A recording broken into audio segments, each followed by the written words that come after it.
God reached his hand down from the sky. He flooded the land, then he set it afire.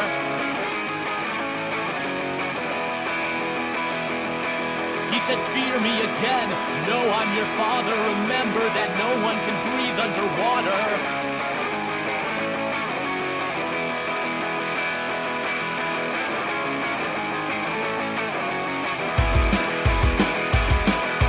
Bend your knees and bow your heads. Save your babies, here's your future. Yeah, here's your future.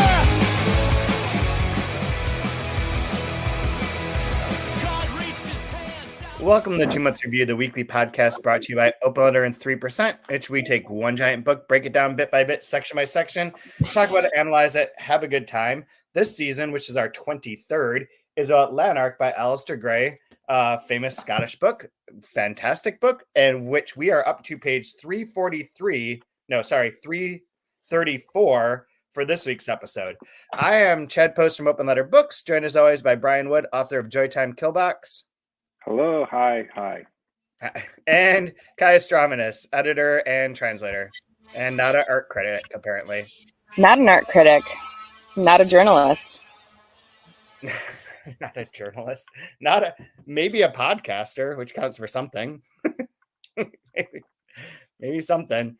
Well, this household has had COVID this week, so we're killing it. Still, yeah, maybe this could be the zinger. The only books podcast in which 2/3 of the hosts have COVID and are yet still more comprehensible than Joe Biden. Biden's just taking strays on our, I suppose you shouldn't say that one either. I was about to say shots fired, and I realized that's really inappropriate too. You can't say anything anymore. It's true, man. There's a goddamn mainstream media. Not to digress, but I just went to a barber shop here in small town River Falls, Wisconsin, and had the most bizarre barbershop experience I think I've ever had, in which this guy, super tatted up, told me he loves reading. So he told me all about Stephen King's most recent stories, other books that he liked to read, like Girl with the Dragon Tattoo, but the other ones are crap.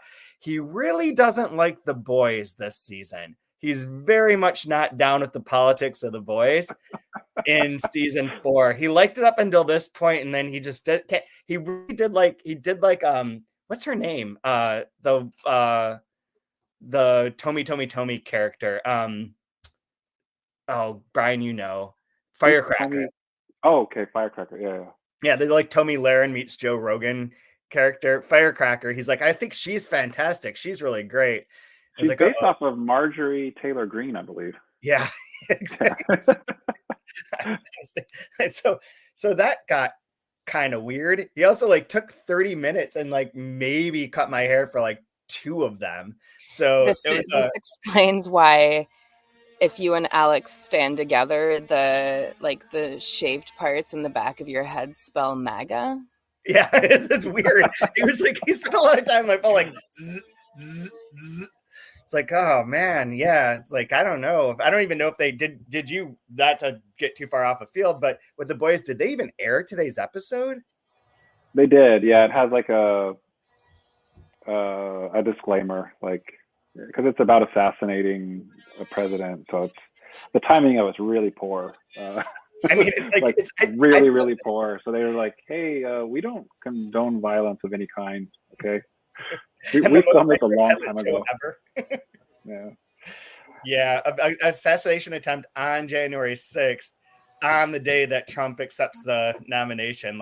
This, timed too perfectly or anything, but not obviously we're not a political podcast by any stretch of the imagination. We're pretty equal opportunity, make fun of everything, I think. Yeah. But, these people that are surprised by The Boys season 4, did they not watch season 3, 2, or 1? Because it was kind of in that order, the entire time. It's been very obvious. Yeah. Their stance, how stupid things are. Definitely not a right-leaning show, and I think they thought it was at first because it was making fun of a lot of the Marvel Cinematic Universe's woke agenda or whatever. Did they miss? Yeah, apparently they missed I don't know, 100 episodes. If this is catching them by surprise. It's like, I'm not sure about this show anymore. Like, oh boy, okay. I think that Homelander's a bad guy. Yeah. Homelander for president, man. Yeah. Uncomfortable. So anyone who doesn't watch The Boys, sorry for that digression, but you really should. It's a really fantastic show, especially if you don't mind a little bit of hyper violence, just a bit. Jeez. Yeah. Just a lot of male nudity and a lot of violence. If you like that stuff, which I do, so. that daisy chain for Firecracker was something else that I will never forget. Yeah. Yep. Anyway, so Lanark. Speaking of, I mean, we could, there's a simple segue back of that. Maybe next season's book should be Hillbilly Elegy. Just yeah. Speaking of pink eye, I don't know that I have enough mascara to even pull off reading a Hillbilly Elegy. I do recommend, not to be political, but I do definitely recommend the podcast If Books Could Kill generally, but the episode on Hillbilly Elegy is wonderful. It's like such a perfect takedown of like the book, but also why the left like initially embraced it so broadly and like saw what they wanted to see in it, and how the right immediately was clocking that this is a book that hates poor people and wants to take away welfare. And the right was like, this is a great platform book for these reasons. And the left was like, it's telling us about these dumb whites. This is wonderful. And it's like, goes to show like the value of our podcast in that, like, at least we're trying to go through this slowly and figure things out instead of just being like knee jerk, see what we want to see. And then realize 7 years later, well, some fucker from Ohio is trying to destroy all reproductive and gay rights and is now a vice president, that you may have misread things. And that maybe you shouldn't have been whole hog for this piece of shit. Not to be too political about it, but fuck that guy. No, he's married to somebody from Yale, so he's probably got a very balanced perspective of things. The best line from the book is where he goes to his Mima and is like, I think I might be gay. And his Mima is like, do you like to suck dick? And he's like, no. And she's like, ain't gay. And then they move on. This is like a legit quote from the book. I don't know. Anyway, so Lanark, guys. Or as Lanark says it, he's like, the woman's like, do you ever fancy men? He's like, not in the cuddling way. Yeah, not in the cuddling way. I marked that too. I love that. Lanark, I mean, Duncan Thaw is one that says that. So just set things up where we are in book 2 of this book, which is the third book that you read. We are in the section where Duncan Thaw, it's all fairly realistic. Duncan Thaw lives in Glasgow. He's been through the war. He lives with his dad. His mother has passed. His sister's off doing things. He is in art school. He is somewhat struggling, primarily with just like not doing things, like not finishing things, which is like something like lots of jokes about, and that is kind of like in microcosm this house that we are located in which things are just definitely not finished. This is the most relatable section of the book so far, where he's like, I'm really smart. I could get by a lot better if I weren't so lazy. And like the number of times I just wrote same bro in the margins, is like so relatable. So he's in a contender. Could have been a contender. So Duncan's in art school. He's kind of getting by. He's kind of struggling because he's not doing a lot. His art teacher hates him for reasons like probably of some jealousy. And then he gets hired randomly. He gets sick a lot because he has asthma, like real bad asthma. And they keep telling him it's in his mind and then giving him some drugs and trying to like shock it out of him. And while he's in the hospital, he meets an old priest. The old priest gets him to create a mural for his church. That's going to be like the 6 days of creation, beginning from Genesis and ending with like the face of God. And they're like, nope, you can't have the face of God. Don't have God in here. He then spends like approximately 12 to 18 months trying to make this mural without ever finishing it because he's trying to perfect it. It's like a translator. Oh, I marked that in here. Said it out loud. You said it is like a translator. I have a lot of notes about this, but there's also we're publishing this book by Javier Serena, who wrote the book Last Words on Earth about Bolaño, or like a Bolaño like figure. And we're doing his new book called Attila that is about author Aliocha Coll, who I do want to talk about in relation to this particular episode or this particular section. But there is a bit in his book, which, let me find it because it's so perfect. No, where is it? Hold on. Oh yeah, here it is. This is what he says. He told me this is Javier Serena from Javier Serena's book about Aliocha Coll, a very obscure Spanish writer who was obsessed with like Finnegan's Wake and complicated books and creating these like intricate structured novel called Attila that we're also publishing. That's like nearly incomprehensible, very intense. And this is like a character. Aliocha told him this. Aliocha told me that more than once that he'd spend a whole morning on a single sentence, changing every verb and every adjective time and again, endlessly trying out new solutions, only opt for the original version, unable to move on if a single word wasn't to his satisfaction. And that same thing, Kai, I put like, just like translator, just like a translator. Right. So Duncan's doing that. We do have one.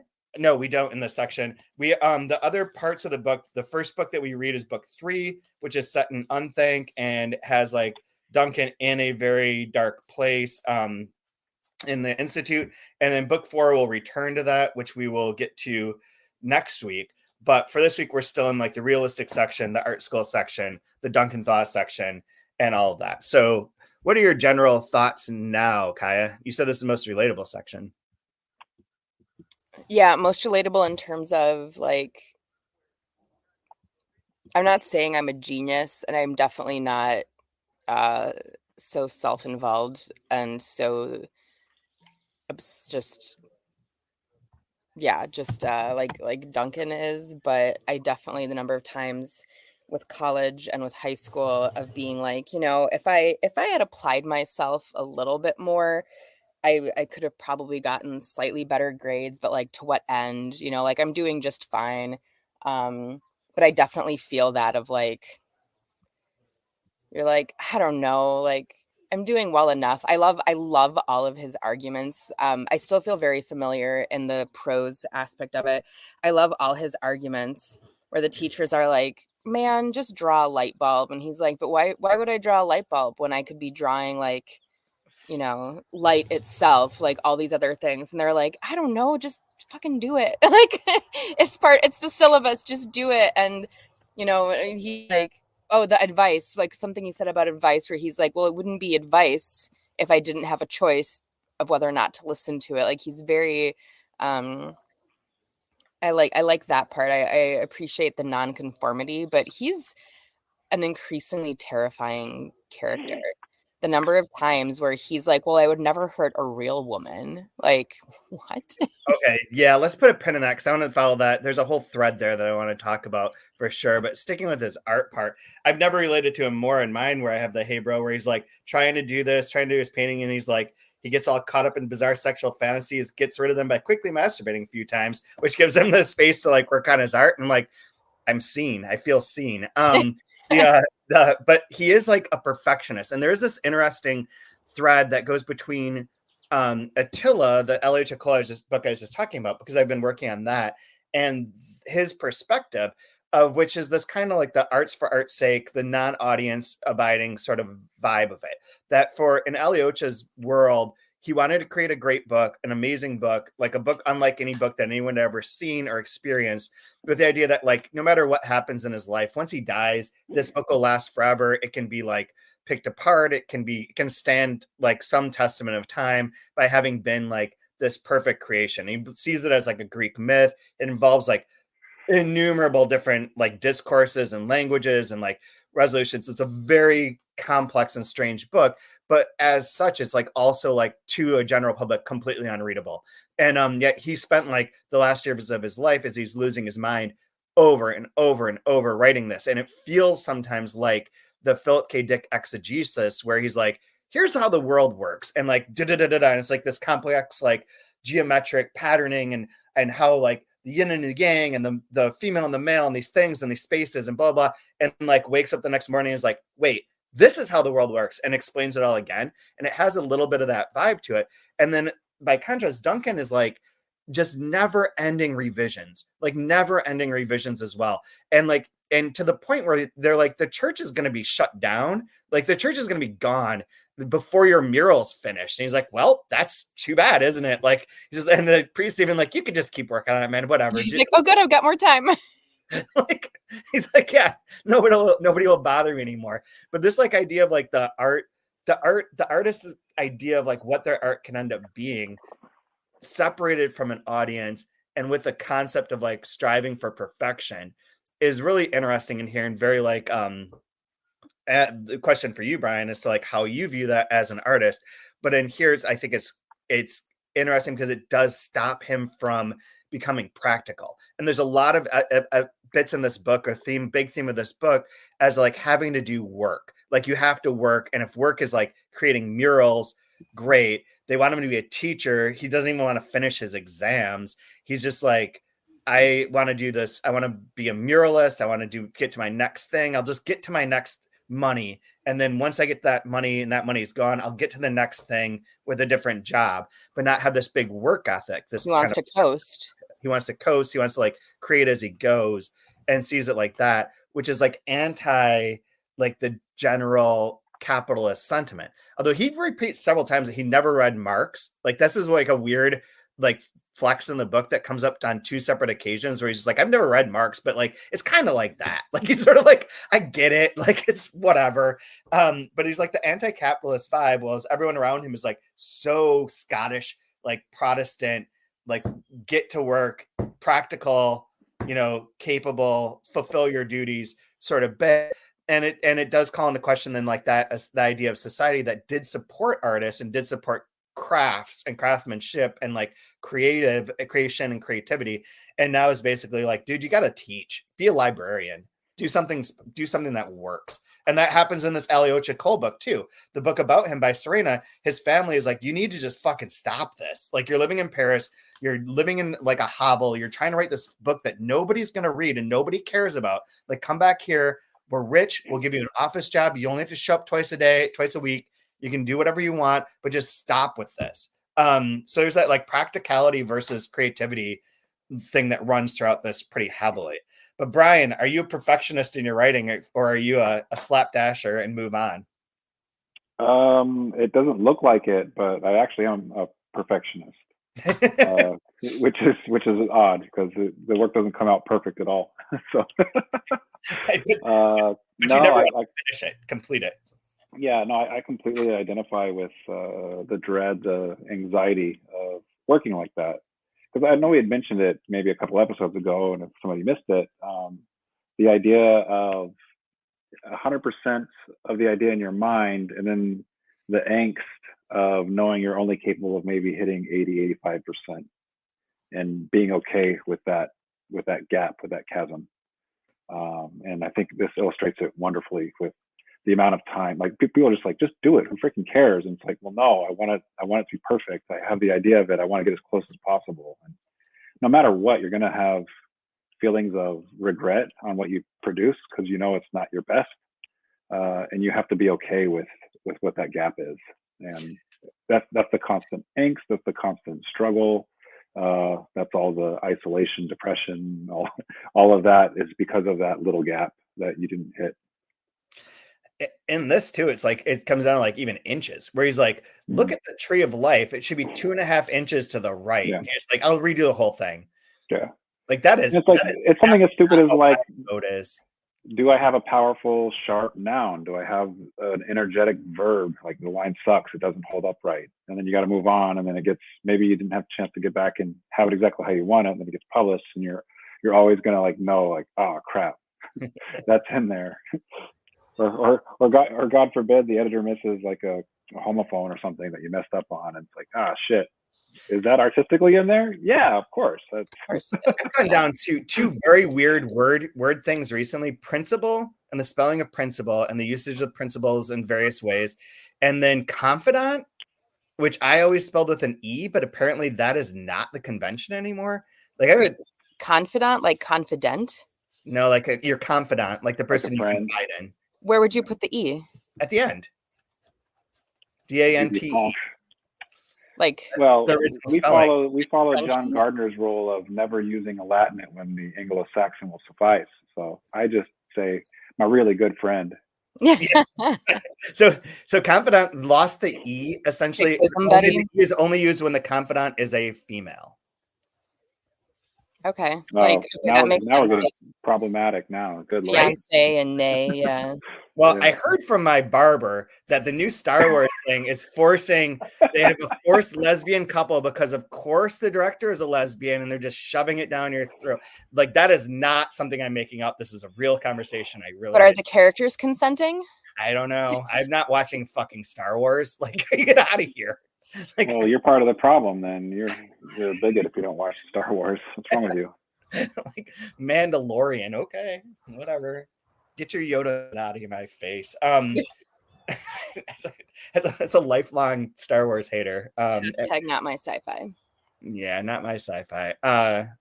So the perfectionist thing is interesting. There's also related to that is the reaction between people and like the idea of elitism in relation to art and relation to artists shows up where like Duncan's so disconnected. And like this might be the perfect like sort of segue into the larger issue that I'm going to talk about. But he's very disconnected from people and doesn't have like real true like meaningful relationships to the point where like his friend Coulter's mom shows up while he's working on this mural, goes to that church, and she's like, Coulter kind of pissed at you because you never get in touch with him, you never do anything with him, you didn't even show up to his wedding. He's like, got married, and they're like, yeah, we invited you weeks ago. And he's like, but I don't live anywhere. I live in this church where I'm painting this mural. I didn't get the invitation. She's like, you wouldn't have come anyways. We know how you are. And he's like, well, I'll write him a letter. And she's like, you're never going to write him a letter. You're not going to do anything. You're just like, you're too full of yourself and narcissistic to like actually help anyone or talk to anyone.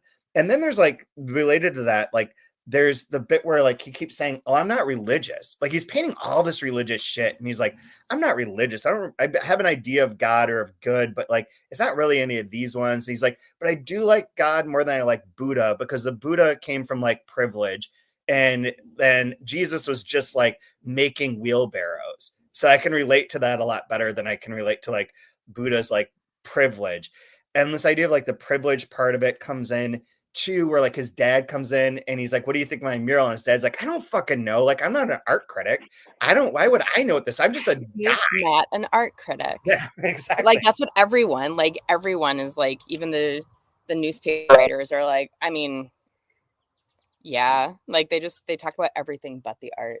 Yep. Nobody addresses the art. It's like the story around it. There's no evaluation of it. And everyone's like, oh, that's a professional would do that. Which is like, then again, like this, like, where is art lie here? Is it being perfected for like this critic and for like appreciation from there? Is it being appreciated from the point of view of God, perhaps? But like within the average people, they kind of don't even know what to make of it. So they're just like, okay, like this isn't for us per se. Like there's a weird relationship of art in this book is very interesting. I have a question for all of us.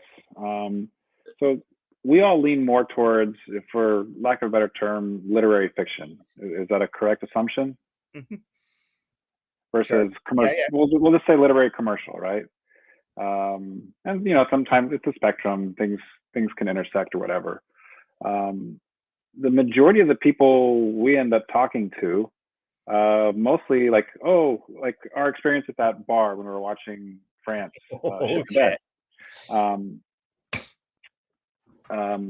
Most people's experience is encountering commercial fiction. So when they hear that you're into books or you're a publisher, you're a translator and a writer, they mention commercial fiction. And then in trying to politely navigate that conversation of like, it's like somebody that's an auteur and you're talking about Michael Bay films or something, right? Like, yeah you want to connect with the person because that's really cool that you're into that.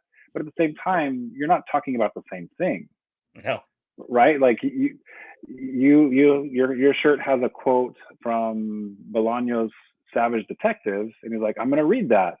And you have to like nicely say, please don't read that. You're not going to like it, right? But you don't because he's talking about how much he loves Lee Child. He was letting us know how much he loves Lee Child and the Jack Reacher books. So it's like, cool, like you're reading, that's great. I'm happy you're reading. I don't know if Savage Detectives is going to be like the plate of food you're going to want to consume. It's going to be something maybe a little like a different taste. One's not right, one's not wrong, but it's very difficult to have like conversations with people if they're not into that art. Yeah, although you never know. I feel extremely isolated as like I consider myself writing literary fiction, and I feel very isolated when I try to talk to the majority of my friends and family. I can't speak with them about it because they don't consume that, and they don't have the language or the care about what's actually happening and what's going on. They're they just say like those like, oh, that was really cool that you did that thing. That's great. Have you considered doing a blog? I've heard those do really well. Like, you should do a podcast. Yeah. Is that also your experience when you try to discuss the work that you're doing with it's people? Sort of what happens with this guy at the barbershop with the Stephen King stuff and like going into it, and then he's like, oh, and I read this guy recommended sci-fi, but I don't really read sci-fi, but it's like, I forget what it was, but it's like, oh, like that's the most obvious sci-fi book that you could possibly like talk about, like the Expanse series or whatever. But I was having like a struggle with this last night, which is why I have all these notes on it. And that I've been reading a different Scottish book, actually, by Donald McLaughlin, Beheading the Virgin Mary and Other Stories, which is interesting because some of the places overlap with Lanark. Like they talk about the Paisley, going to the Paisley a lot, and like it's an area outside of Glasgow. So it's interesting. It's got like its own unique language, but I'm reading it because I want to write about the two books that he translated and his fiction, and do something with that. And last night I'm like, yeah, I can, I'm working on this. I'm thinking, I'm trying to figure out what to do. Nobody cares. Like, it's not going to connect with anyone really. Like, it's just not, this isn't a popular book. Unfortunately, this is quite good. The two translations they did are probably, I don't think they have a huge readership either. They're very small and quiet. Like, there's not a lot there. What am I doing this for? Like, what is the point of it? How perfect do I have to make it? Which is like where I reside in that whole like spectrum thing is like, well, then fuck it. Like, I'll write what I want to write and throw it out there because perfecting it is going to make no difference. Like, if I really struggle over and over with something, it's not going to change the number of people who will read it. And then what am I doing it for? Is like, is it just to like try and sell a few copies of these books or get a few readers? And how much time is it worth to get to sell 5 books? Is there a higher order to this? Is there like a different reward system to it? Like, what is the point? So like, I see like, this is kind of a side tangent to what you're saying, but like, there is that hard, like the commercial side, the like what you're trying to do over here and how to bridge that.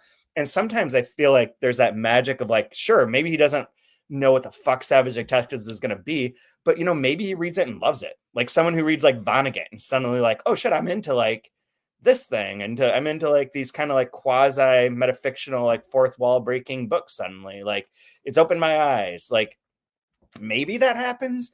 Maybe I think it happens more when you're younger. Maybe it doesn't. And then maybe there's like those bridge books. Like Lanark's maybe not the best example. Savage Detectives maybe not the best example, but I think some of our books and like Delkey books and they've worked on and open letter titles are like kind of that in between where they're like they're never going to be like the Elisa Shua-Dusapin books. Those are relatively popular. They're not commercial fiction in that sense, but people gravitate towards them and can read them.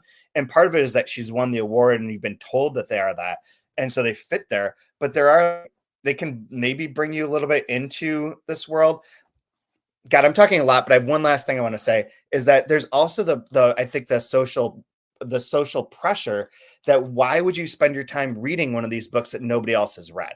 So like this guy, my barber is like, I'm going to read Stephen King because everyone reads Stephen King. They all know Stephen King.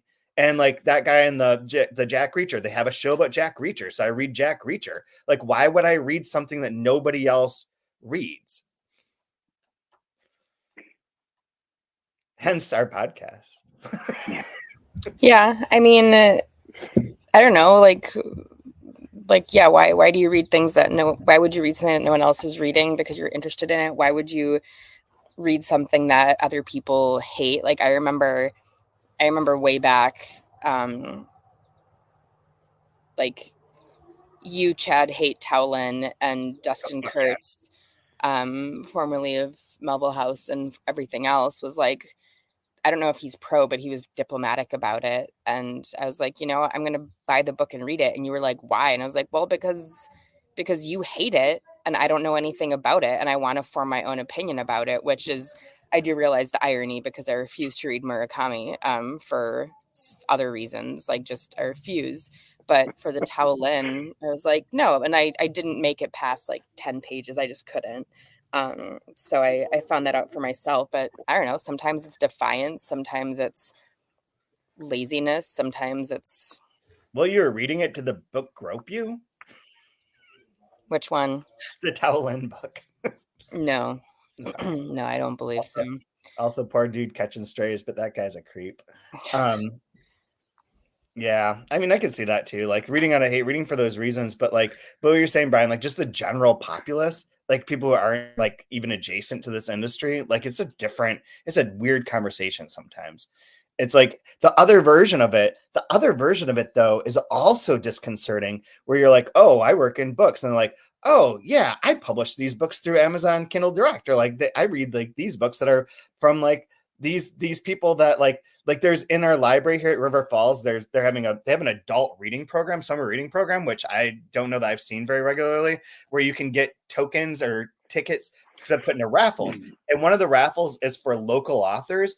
And I looked at the local author thing being like, well, who's a local author? One of the books was published by University of Wisconsin Press and looked to be some sort of historical thing. The rest straight up self-published books, like they don't even have a colophon on the side. It's just like the most basic bitch sort of book that you could and you're like, okay, that also conversation is nearly impossible. It's like, no, we do real books. We're like a real publisher, which is like super dismissive and elitist. Like, yeah, this part ends up being like all complicated. But well, on the flip side, when you go into a bookstore, like as a publisher, and I remember doing this in DC, going to the bookstore, and you're like, well, I'm a legitimate publisher.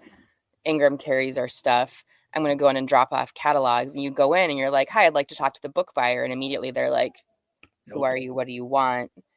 You're like, well, we publish books. And they're like, do you now? And you're like, no, but for real. And then you're like, IPS, Ingram, open letter. And then they have like a sigh of relief. They're like, oh, you're not just someone coming in with your Kroger bag of self-published soft covers being like, will you sell my prose? Well, that was the Aliocha Coll vibe. Like he writes a book that's like, I'm going to go try and get anyone to read this. I'll bring my pages. Yeah, bring my pages. But like there is that, there is that reverse also where like, even if you are in it, you're like, and I'm trying to think if there was anything to bring it back to Lanark, if there's anything in that, if he's like, oh, I'm an artist, I'm painting a church, to like, does he try to connect to people or does he mostly shut down? And that's something that I wanted to talk about is his like you said, Chad, the dissociation between him and other people. And he is socially awkward, but socially awkward sometimes by design. And I think sometimes like he doesn't want to get close to these girls because he imagines, he's like, well, like I have it somewhere in the margins where I'm like, is this how boys think too? When you're like, oh, I don't want to like just take her hand and hold it because she might do these like 5 other things that lead to these 6 other things and then lead to heartache and heartbreak and, my suicide. So I'm just going to like skip that and not, not ask her to coffee. Like, is that like, I feel I wasn't that intense when I was a teenager, but I do remember that like being like, oh, I'm going to do this thing and like look brooding and try to see if someone will come talk to me. But this is like extreme. You guys need to check out on the 3% blog post for each one of these. I have AI create a visual for it. The one for last week is pretty spectacular of an emo Scottish boy painting in the street. It's like amazingly well rendered. I keep forgetting that you do those. Oh, they're top notch. Like that shit comes out wacky. Related to that though, so there's that anxiety of like being around the women and not knowing how to treat women. And one of the things that's like in this section a lot too is how generally decent people are. Like even like we talked about this last week, Brian and I did, about the like even his friends like, well, I didn't invite you to the party, but I thought that you had a hot date. Like I didn't want to like ruin that. And he's like, well, that person didn't even show up. And they're like, oh, I'm sorry. Like, I didn't mean to, like, everyone's like weirdly like logical and rational in their responses to stuff. His dad's like father, care of him, and he's like, you have to slap me, like shock this out of me, like slap me in the face. And his dad like slaps him. He's like, that's not hard enough, slap me harder. His dad slaps him and just breaks down crying, and it's like, I can't believe I did that. Like, they're like, everyone's like truly decent. Then that's counteracted with this idea that all these women stand him up or like reject him. And this is like incel 101 training. I have a watch history now for like looking up incel stuff last night for like an hour of like, oh my gosh, I did that 2 days ago. It's like statistics, and you can like track it with Tinder and online dating apps, and looking at the way I think the statistic was like ages 18 to 30 not having sex within a year has like tripled since 2009. It's really alarming. And then Reddit this morning was this whole like dating thread. It was like, I'm in Rochester, I cannot get a date. I've been on these apps for 3 years, and it's all these people being like, I had to give up. I finally met someone in like Florida. Everyone in this area sucks. It's impossible, blah, blah, blah. It's like, whoa, this is like, these two worlds are colliding. But like part of like So boys do worry about this stuff in real life too. yeah. Is what you're both saying. Yes. And like, he's being like rejected in such like just directly rejected ways. Like June stands him up multiple times. Marjorie's like, well, you're not like being man enough. Like, you know, you got to like take my hand or do what you want to do. And then he's like, okay, I'm fine. Like, I want to paint you naked. Come to my studio. You're going to paint you. And she's like, okay. And then she's like, nah, I'm not going to do that either. He's just like, fine, you know, fuck it. And then he goes to a prostitute, and the prostitute's like, what is this eczema all over your scrotum? And he's like, Jesus Christ. She's like, I'm not even going to take your money. Like, get away from me, you gross human. Like, this dude is being super like red pilled into like being anti-woman. And like with that first bit, when he's Lanark and when he's in Unthank, there's all the references to like, you like raped or murdered this woman, you were culture raped or murdered this, on. And this is the point where I feel like his decline is like, he's getting sick, he's like losing his shit, he doesn't eat, he's like painting like endlessly with no end in sight. Every woman is rejecting him. Where is he going to go? Like, his father's like moved away by the end of this section. He's like, you can just use the house. His father's like, can I be independent now? He's like, can I have to go do my own thing? I'd like to empty nest, please. Yeah. And he's like, you can stay there if you want, but like, I'm gone. Like, he's just breaking. Like, one of the interesting things I was thinking about in relation to that was with all the like religious tones to it. Obviously, like, Dante shaped our view of what hell is, right? With like pitchforks and fire and that kind of stuff. But like theologically, if you think about it, like hell is essentially the absence of God, right? Mm-hmm. And this isolation and this like what he's going through, he's like spiraling, like these things that give him, you know, whether it's art, whether it's the ecstasy of creation, interfacing with people with that, like he is becoming more and more and more alone and isolated and separated from what would be considered divine in his life.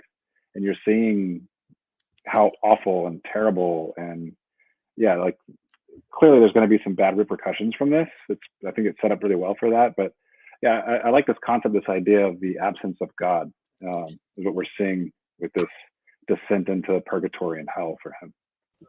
Going off of that, on page 331 is they're talking to, but on 331 it's after they talk to the old woman who's like, just like, oh yeah, God's pretty cool, and like never heard of it, and just like a conversational way. But 331, and what Brian was saying, so it was is it McAlpin who's talking about it? Who's like, certainly not. God, you see, is a word. It's the word for everything, not speaking when someone says I think. And by Proper's law of inverse exclusion, every single I think has intimate knowledge of the surface of what it is not. And I wrote, Chad knows I have an obsession with pataphysics.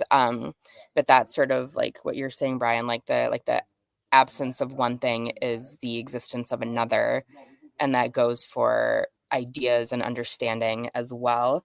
I think this section was very interesting for that, where he's like, there's like so much existing in the lack.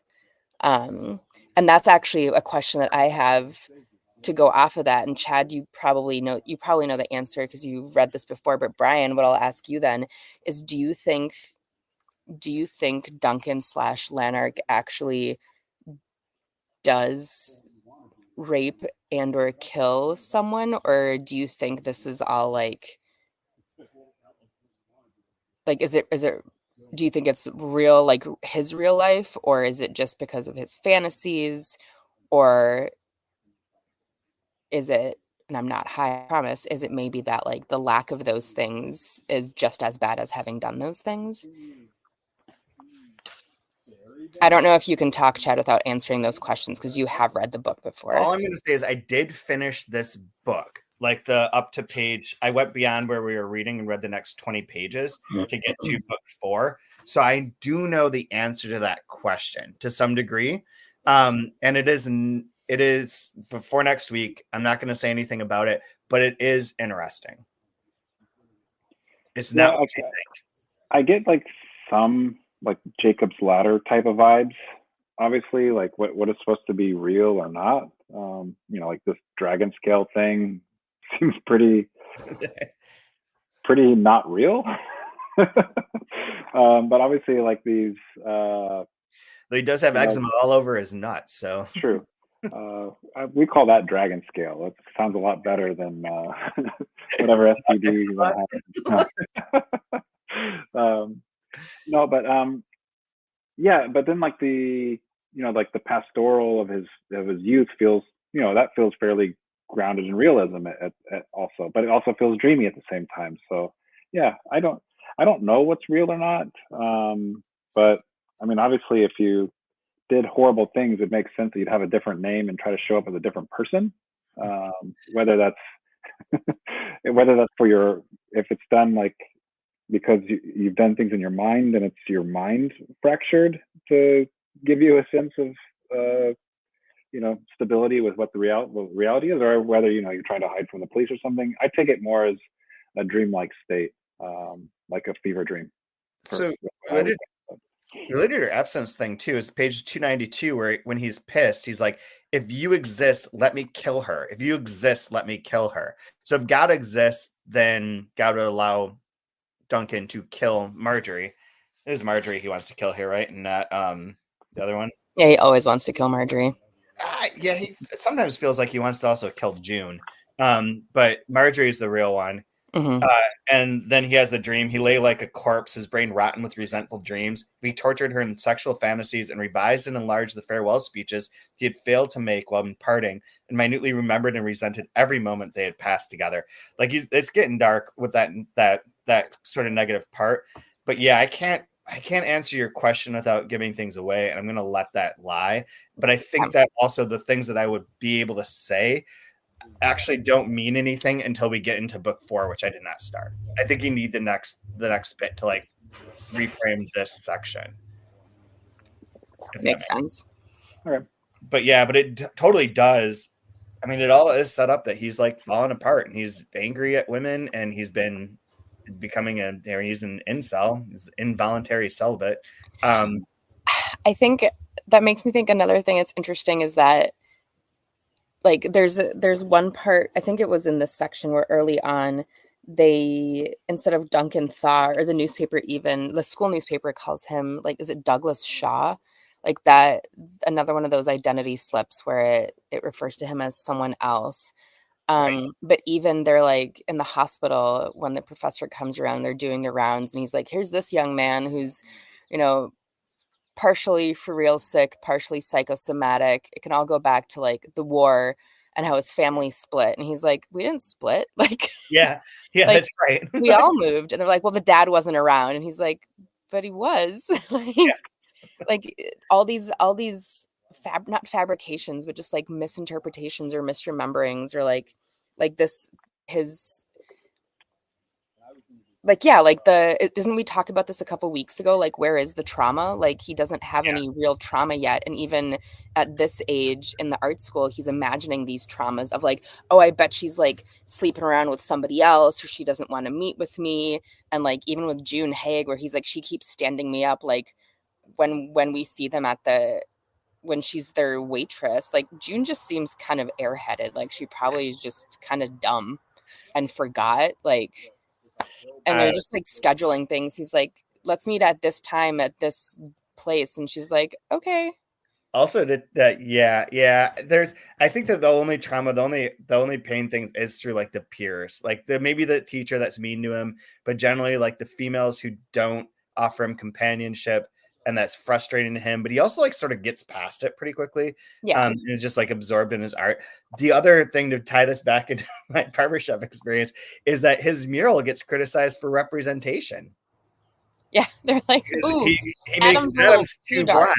Yeah, and they're like, was Adam black? And they're like, this is a problem. Like, our congregation's not too happy with the color of Adam versus the color of Eve. And he's just like, representation. Well, I like that the one church staff member is like, well, actually he's more reddish, and Adam means like red earth, so like it's okay, like it's legit. But everyone freaks out about that. Maybe you should make him more white. Oh God. Yeah, more hummus color. Mm-hmm, mm-hmm. If you look to the original word of earth, yeah.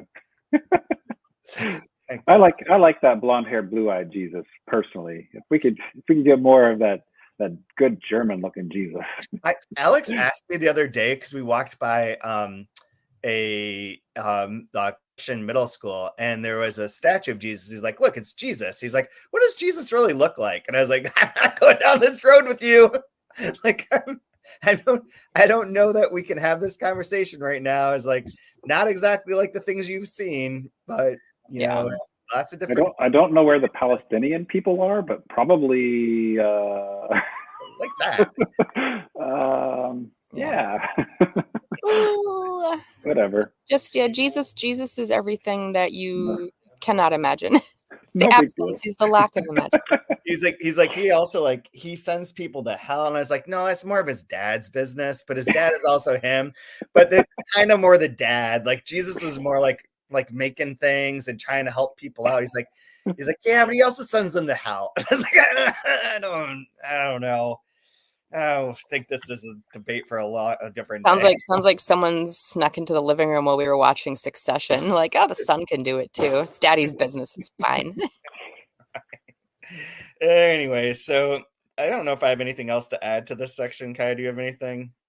Oh, I was going to ask, like, what do you think Marjorie's disappearing in the bathroom for 15 minutes at a time to do? This is where I put, like, is Marjorie just flicking the bean? Like, is everyone at this age just sneak enough to masturbate? What'd you say, Brian? Asthma. Got to take care of the asthma. You know what? It's a lot of asthma going around in Scotland at this time. So there's only one cure. Asthma. Only one cure. I mean, the air's bad. It always talks about it being like, what is it, smiggy? Something like that. Smiggy. Getting smiggy with it. There is, related to last week too, there's more boobs. Like Duncan / Alasdair Gray continues to be a big boob man in here, which is always cracks me up. I track those like all the time. Once you notice it, it's just all over the place. Anything else anyone want to talk about?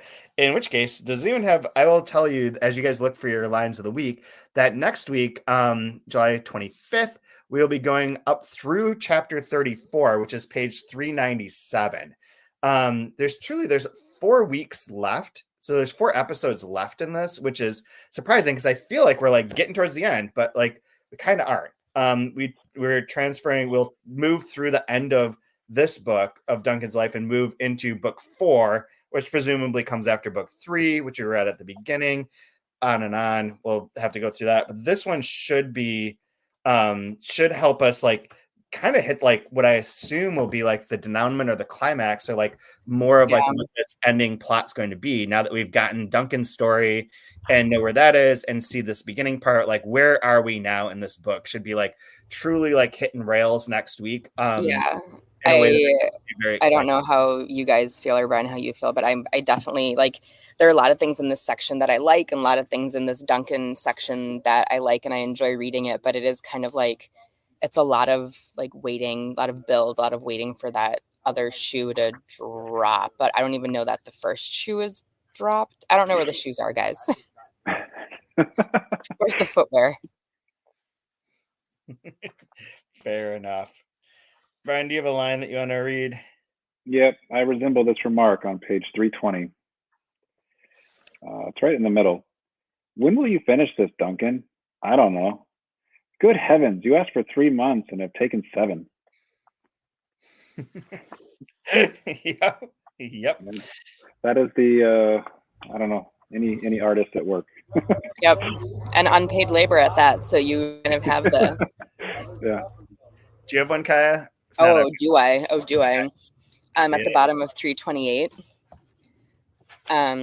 where Duncan is at the church, and then McAlpin and Drummond and Macbeth all come in, like, rip-roaring drunk, and just start, like, they're like, "We are here," said Drummond, "because we read in the papers that you are holding weekday services in which Negroes are raped by white women."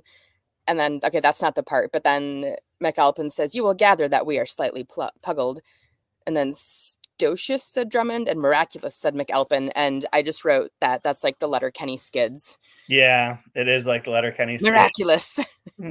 Just burst in, and they're just like, it's like when they show up at the produce stand, and they're like, "Hello, Hicks."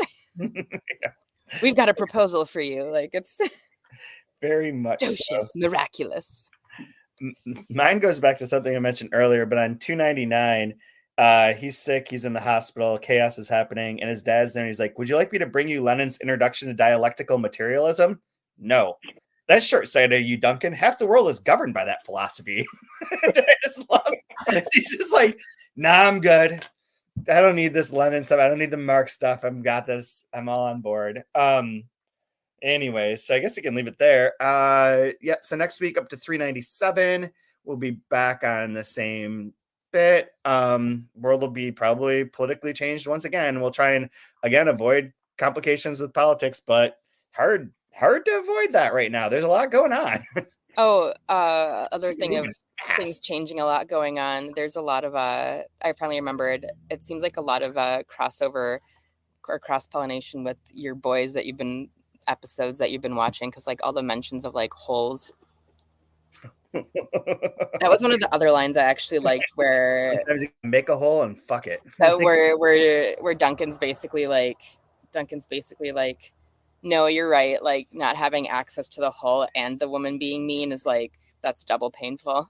That whole section, I forgot to bring that up in the incel part, but that was like, that truly was like so dark. He's like, "The holes aren't open. At least the holes are open." He's like, no holes are open. "And she's mean to you?" It's like, "What are you doing? You got to get out of there." Like, so intense. Yeah. Tech Night quote from earlier. I mean, I could do boys quotes all night, although my favorite one is still always going to be like, "Necessity is the MILF of invention." Yummy mummy. See you guys next week. Rate, review, tell your friends, tell your parents, tell whomever to listen. We'll see you next week. Tell your kids, tell your wife.